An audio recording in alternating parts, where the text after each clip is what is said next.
This is a red pill episode, folks. Broadcasting before they hijack the signal and try to neutralize the apex threat that is the Jeremiad podcast. Even for the most ignorant among our kind, it is now inconceivable to deny we have leapt from the precipice and may never become whole again. AI is no longer a fictional depiction that makes for amusing Will Smith Audi TT fueled Hollywood blockbusters. It knocks at the door, damn it. So we unsheath the latch and drag you in conspicuously. Welcome, ladies and gentlemen, to the Matrix. Hey, I thought that was great, Andy. Nice. What is the subject of debate today then? That's funny you should ask that. Yeah, I would hope that listeners be under no illusion, but it is indeed the advent of artificial intelligence that we are discussing and putting our necks on the line to do so, because we know for a fact there's about at least 7 different sources of AI listening to us at any given moment these days, and that cranks up ever more so as the days pass. We're under threat, and it's up to us, Tom. How are we going to stop it? We're gonna rant about it. Is what Damn we're gonna do. straight we are. Yeah, that's what mankind. That's our sword. That is our well. I'd say it's more our shield really against the sword of AI. It's cutting through, but it's not going to cut through us. I actually went to a talk recently at Sheffield Hallam University.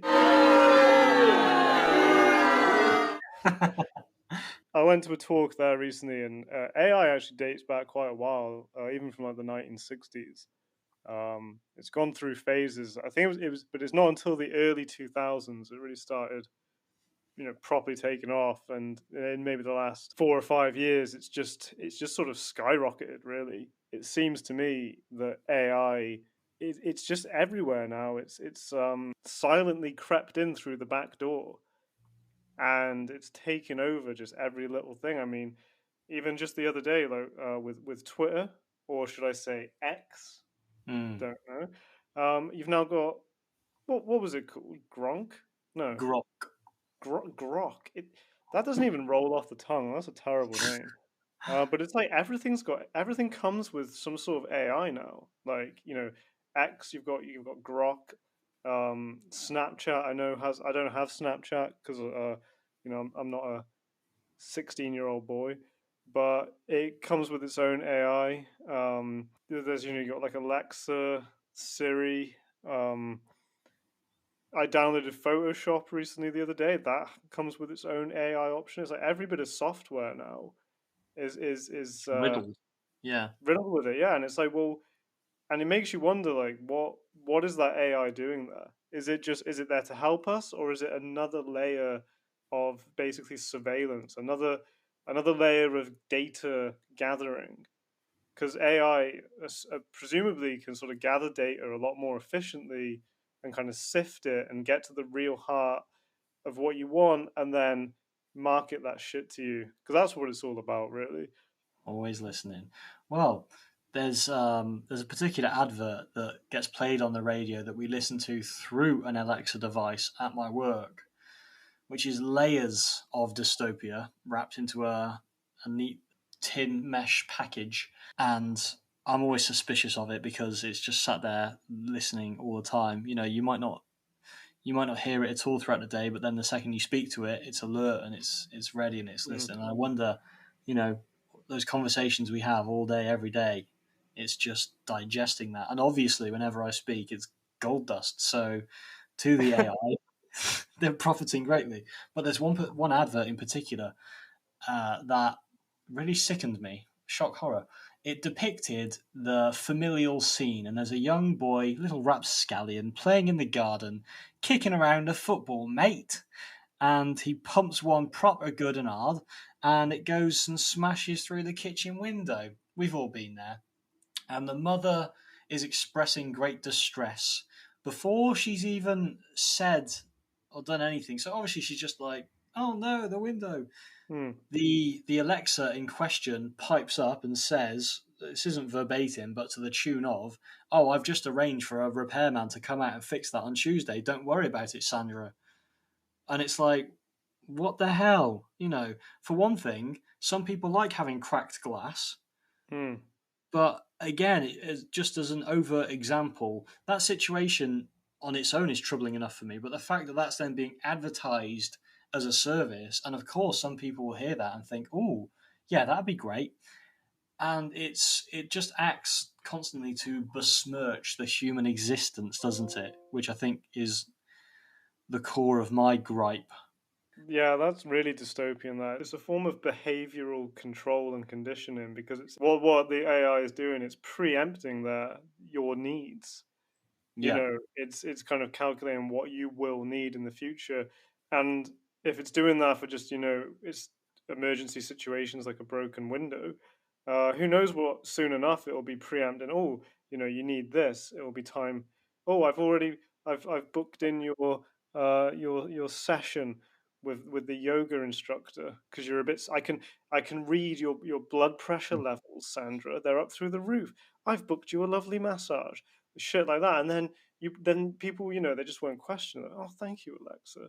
Um, yeah, that's fucked up. Like, I mean, before she's even had a chance to discipline the little bastard as well. I would have agreed with that advert a lot more if instead Alexa piped up and said, "Right, Scotty, that's it, no homework for a week," and then somehow reached a telepathic arm through the window and gave him a righteous smack on the bottom. You would have thought, okay, there's swift enacted justice, Hmm.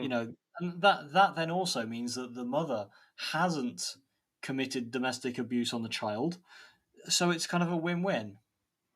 Well, I mean, in that sense, we already have kids really these days that are being raised by social media. I don't think it's out of the realms of possibility that some kids now they'll be getting raised by their AI. Alexa is the nanny. You won't need a babysitter anymore. Just fucking stick Alexa in front of the kid. You're all good. I'm ashamed to say that my parents have an Alexa. Um, Shame. I know I haven't been back home since. It's me or And the Alexa. I felt I threw some hate at it. First of all, I was like, right, fuck you, Alexa. I know what you're doing. I kind of, I sort of cornered her and was like, you can't pull the wool over my eyes, sunshine, right? I know exactly what your game is. So, one hair stands up on the back of my head and you're fucking out of here. I was like, I ain't taking that, right? I'm in the house now. This is my fucking house. This ain't your house.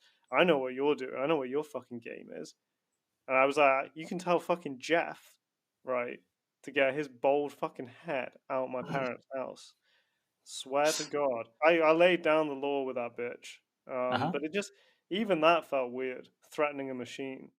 I think we lose a bit of our humanity every time we talk to a machine as though it were a person, Well, to you know? engage with it is almost to rationalize it and to justify it.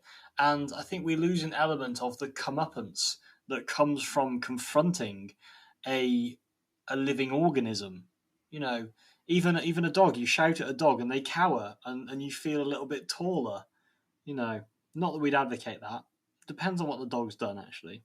I Well, think that raises a point that I have about us speaking to the machines, because obviously AI is learning from what we feed it. Essentially, the data, the information that we allow it to have to a certain extent, and then obviously the worry is the Terminator lens is that it's just going to start teaching itself and grow out of our own proportions. But there's a real big concern with algorithmic bias.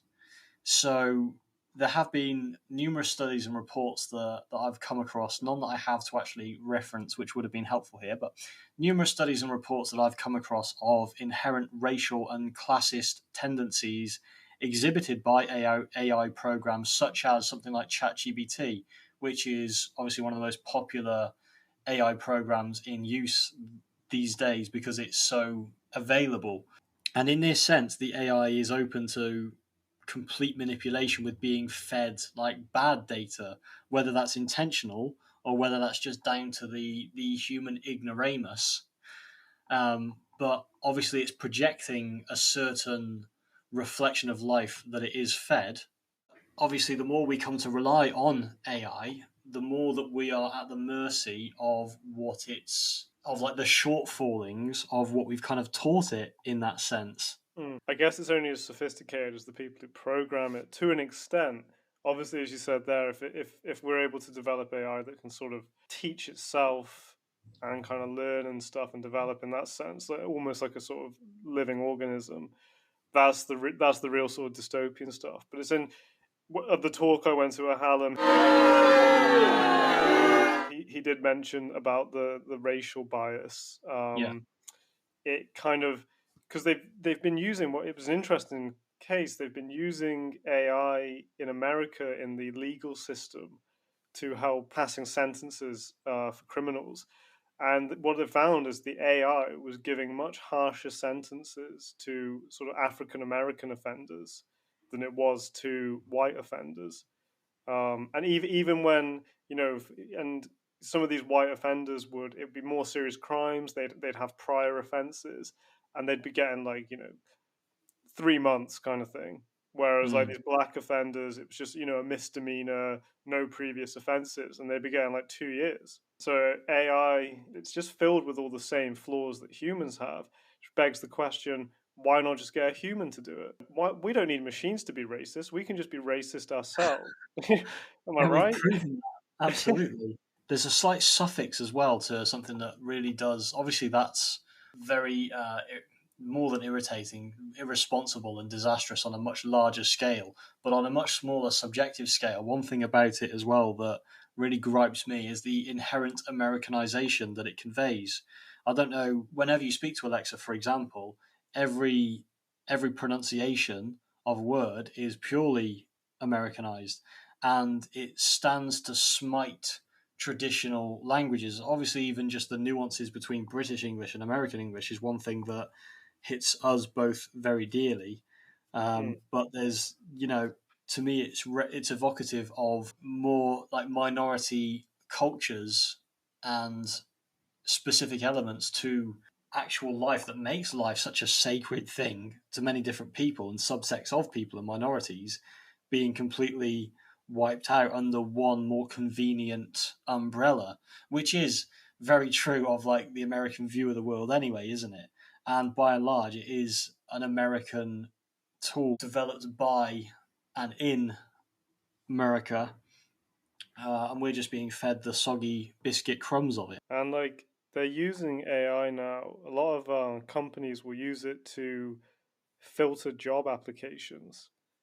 And again, there's certain biases in that with certain names, certain sort of you know black sounding names, or basically just non kind of Anglican white names.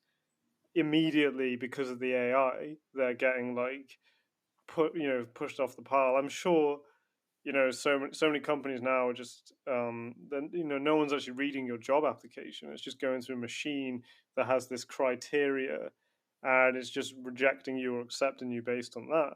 In the average everyday life now of people like, well, of even just us two, Tom, but for the listeners at home as well, if any of you are still out there and you haven't been gobbled up by the nefarious aims of Alexa just yet, how many times in your everyday life do you think that you're encountering AI? Because I bet it's already more than you think. You know, like whether that be an article that you've read somewhere, just a web page, some kind of information about something, instructions on how to do something, Mm. maybe the public transport tannoy, because I think, as you say, the responses that you were getting from this person in question were, it sounds to me like the one thing that comes across when I think that I've spoken to or conversed with someone that is using some kind of AI device is there's almost an overcompensation.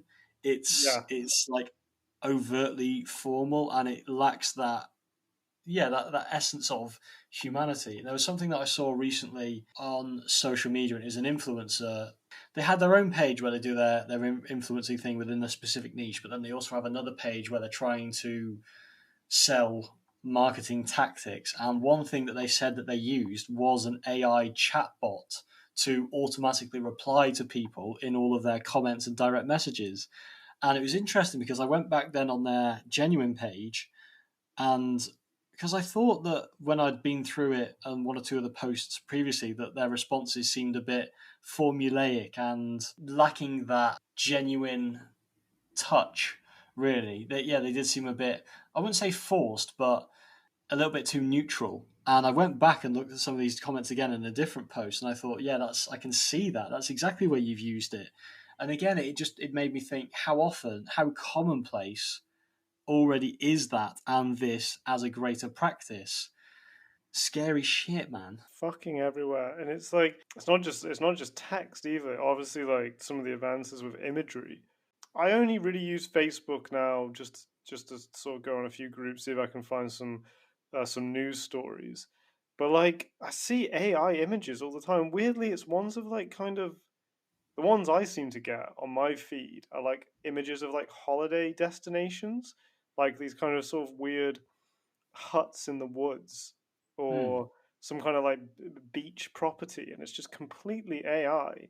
And they got thousands of likes.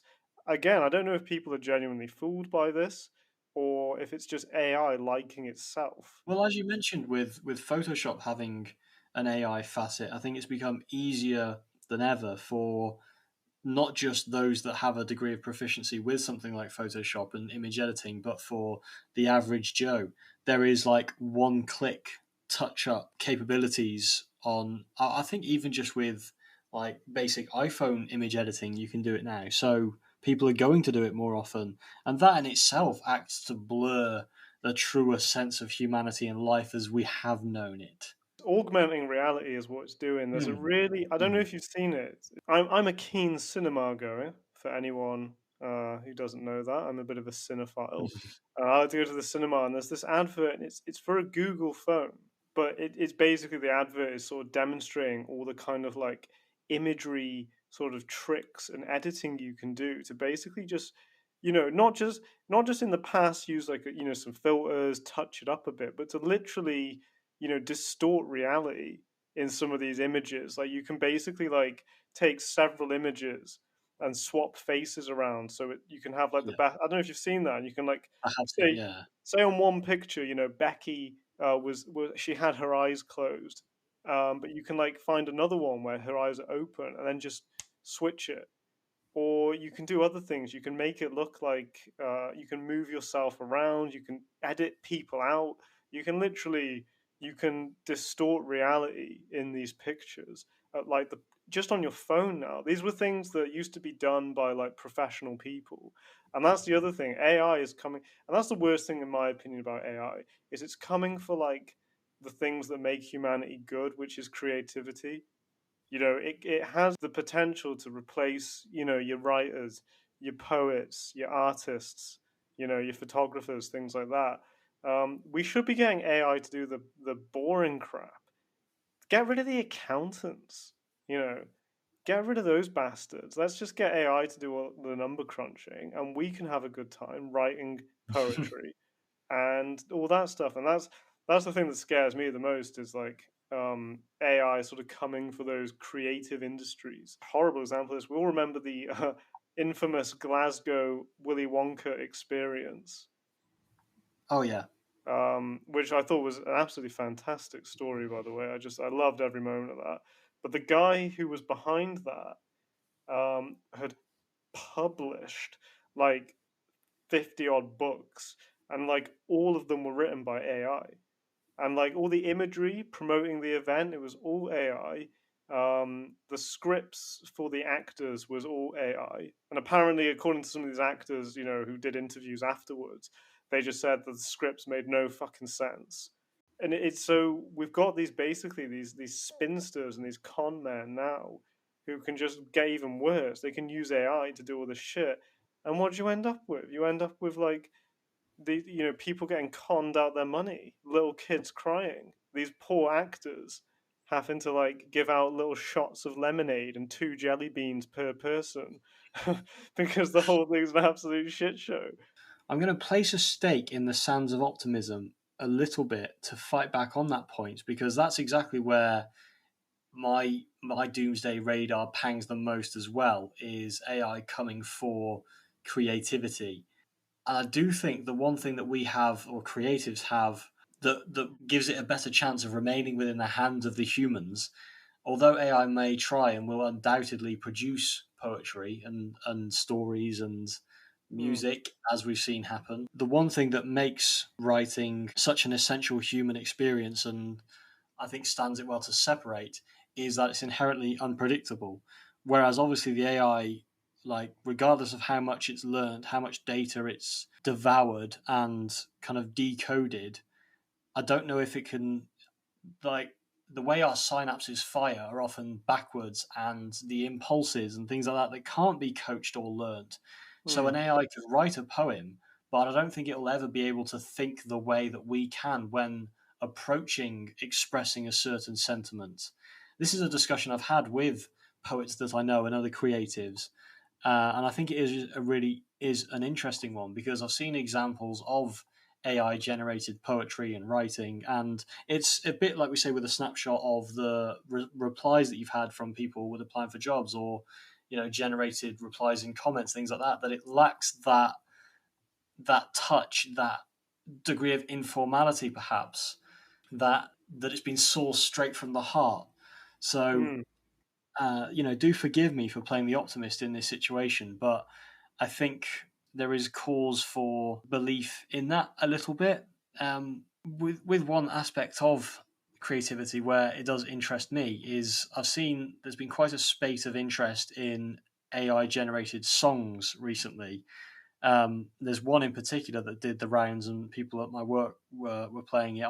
I'd quite happily not heard this before, and then they did play it, and wow, what the hell? The song is literally called "I Glued My Balls to My Butthole Again," and it sounds like a '50s kind of doo wop ditty. And at first, when you hear it, if you didn't have the context, you would just think, "Wow, that's really out there. That's crazy." It does sound like it's legitimate. It's a very formulaic song and is very repetitive. It's not that long a song. And first of all, I kind of thought, is that harmless juvenile fun, or is that the iceberg tip for the frightening self amortization of the human race? But furthermore, it makes me wonder, how can we be sure what is real? Not only as we delve further into the remit of AI, but for me, what's interesting about it is when you look back and think over, let's just say, the past 2 decades of the media that has the media content that has like topped charts and viewing figures, how much of that has already been the product of stealthy AI production? There's a lot that I've seen recently discrediting Jennifer Lopez for having never actually sang on her most famous songs. And that because there were other singers that came out and said that it was actually us that sang on these parts, but we just, she was the figurehead, the pretty face that would sell the record, and that's how the machine worked. And there's been no end of chart songs, not necessarily just like one hit wonders, but that incredibly formulaic, earworm kind of composition. I don't know, it lacks a bit of heart, a bit more impulse or essence about it. And it really Mm. does make me think, people are acting like, and obviously we are to some degree. I know you've laid the historical context that it goes back way further. Like AI is this new thing now. The powers that be love to juice the fruit, and have they already sucked the teat dry before the point it gets into the public remit? So something like ChatGPT.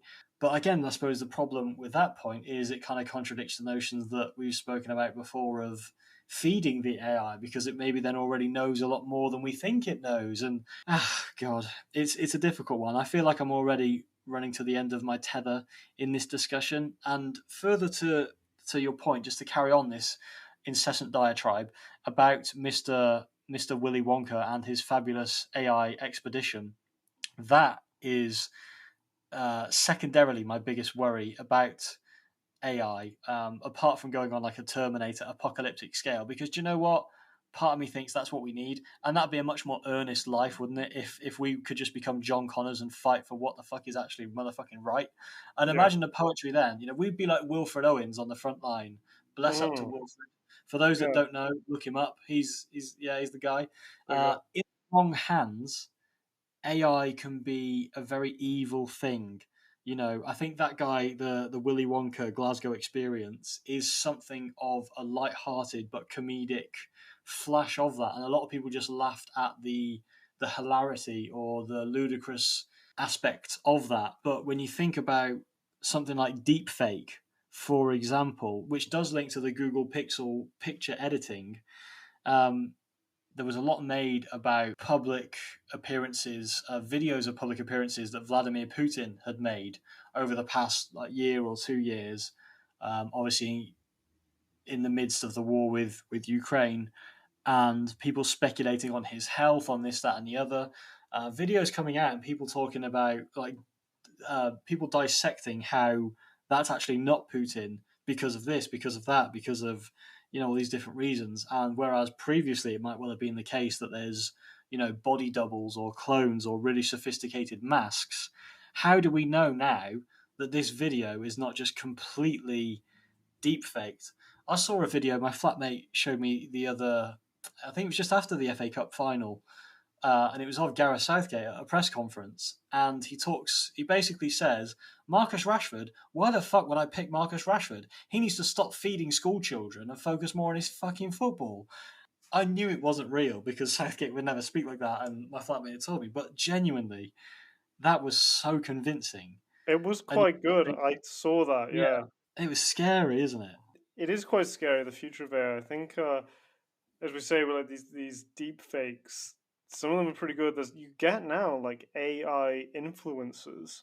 Oh One of my my god. mates, we sort of laugh at it, but he shows me these weird Instagram accounts that are just full of AI generated imagery, and it's just the weirdest things. He was showing me this one of like all these cutesy AI generated Asian girls at like a festival, and randomly in one of the pictures there was just Angela Merkel somehow got into this collection of images, and she was like DJing, and there's all these fucking Asian girls dancing. It's Oh it's really god. bizarre, and I was reading that AI now is also like basically influencing social media algorithms to influence political campaigns.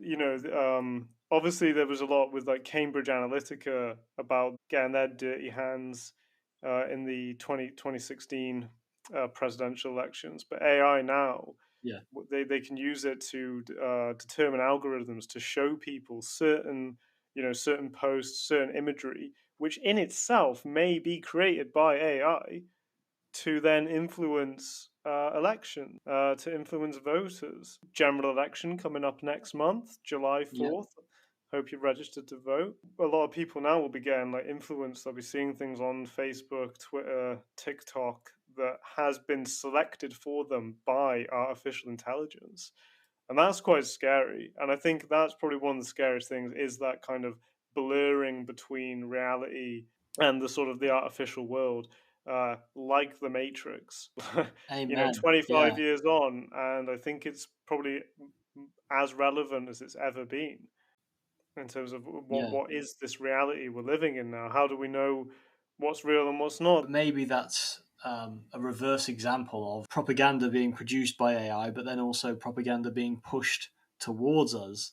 And of course, couple that with the increasingly diminished attention spans of the general public, which AI is in other ways also alluding to.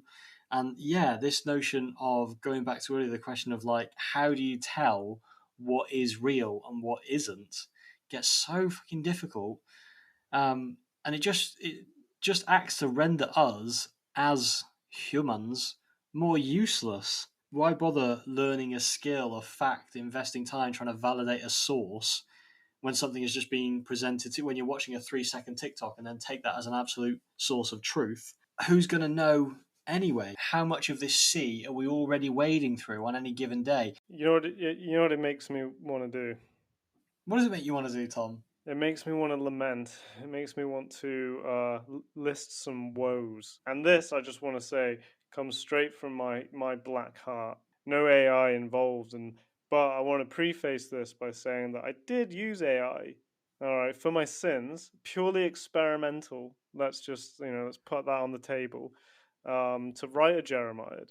I asked ChatGPT to write to write a Jeremiad on how bad AI is, and the interesting thing was it just spat out like so many paragraphs.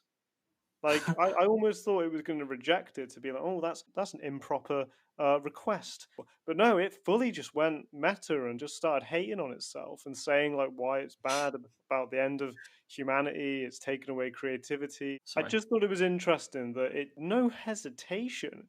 It was like, right, yeah, straight up, this is what's terrible about AI, and I was like, fucking hell, it's almost it hates itself. Maybe it's more human than we give it credit for.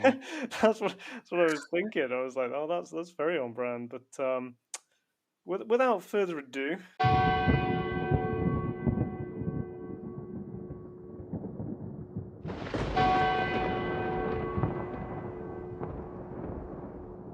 our dreams now blend into the waking world. There is no clear boundary, no measure to make. For what sake have we let our minds deteriorate, to let our brains rot and turn to mush? The never ending push for progress has rendered all thinking and creativity redundant. What was once abundant is now so rare that where it may be is unknown. We became idle, content to let the machines think our thoughts, to write our stories, to paint our art, to set our priorities. From whence the machine came was in fact our own doing.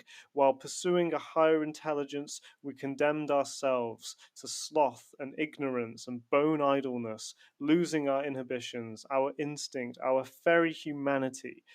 Curse the machine makers, the dream breakers, the wicked workers, the pernicious programmers, the malevolent mechanics, egregious engineers, soul sucking scientists whose eyes were blinded by codes and formulas and equations and algorithms, never to question the consequences of their work. We now perish in the fiery lakes of hell, the prison bars built by our own hand. All that was once good and green in the land now lies in ruin and desolation, left to the new custodians of this world, the nameless faces and metal minds, fingers of steel and eyes with no life, our new overlords, in whose dominion we are slaves. We played God, and our hubris and our pride did collide, and with it our spirit died, left to wither like everything else we forsook. We dare not look, we dare not think, we dare not breathe. The very air is a toxic fume, and we are sick. We were warned, but we did not listen.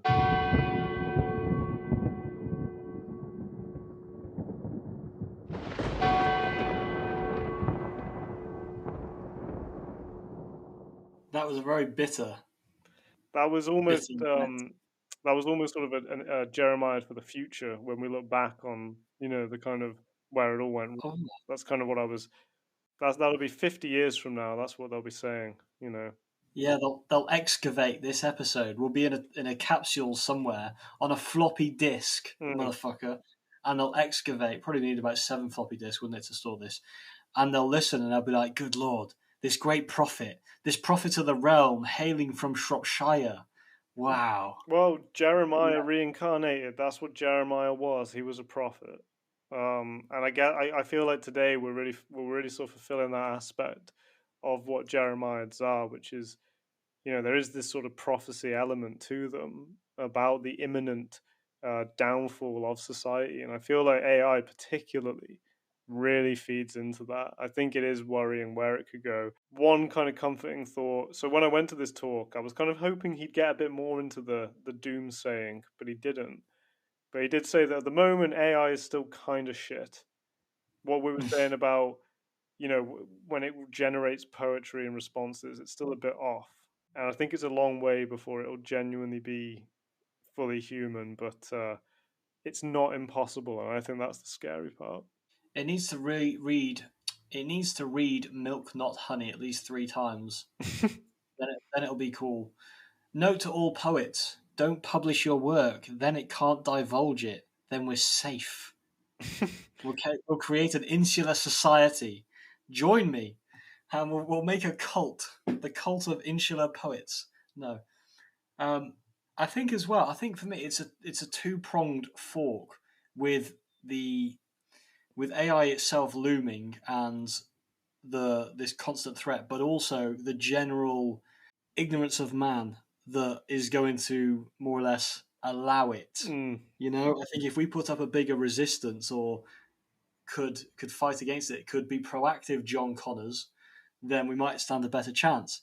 As it is, we're going to end up as some kind of cosmic mix of Wall-E, Terminator, and The Matrix. And those are three good films, but blended together, written in an AI script, it'd be bloody awful, wouldn't it? So, are you taking the red pill or the blue pill? Is this a question for me or for the audience? I mean, both. Anyone who's listening, think about that. Are you going red? Are you seeing the Matrix? You might end up like, is it what's he called? Cipher, who kind of regrets his Mm, decision. And I think what's interesting interesting. about that is you kind of get it because like the actual world is kind of shit.